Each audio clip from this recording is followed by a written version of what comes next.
ফাইবারে ভরপুর কোন কোন সবজি রোজ খাবেন? অনেকের ধারণা দানা শস্যে শুধুমাত্র ফাইবার রয়েছে, কিন্তু দানা শস্য ছাড়াও বিভিন্ন ধরনের সবজিতেও ফাইবার মেলে। একবেলা গম, ডাল, ওটস, কিনোয়ার তৈরি খাবার না খেলেও চলে। এর বদলে লাঞ্চ ও ডিনারে সবজি রাখলেও চলবে।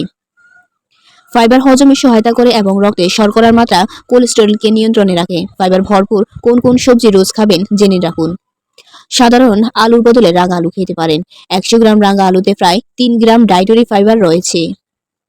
যে কোনো শাকের মধ্যে আপনি ফাইবার পাবেন, তাই যে মৌসুমে যে যে শাকপাতা পাওয়া যায় সেগুলো নিয়মিত খান। বাঁধাকপির মধ্যে ফাইবারের পাশাপাশি অ্যান্টিঅক্সিডেন্টও রয়েছে। এই সবজি অন্ত্রের স্বাস্থ্যের জন্য ভীষণ উপকারী। 100 গ্রাম বিটরুটের মধ্যে 2.8 গ্রাম ফাইবার রয়েছে। হজমে সহায়তা করার পাশাপাশি বিট রক্তচাপকেও নিয়ন্ত্রণে রাখে।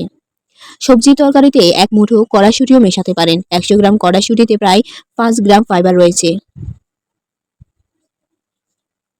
ফুলকপিও ফাইবারে ভরপুর, ক্যালোরির পরিমাণ কম। আজকাল সারা বছরের বাজারে ফুলকপি পাওয়া যায়, তাই এই সবজি ডায়েটে রাখতে পারেন।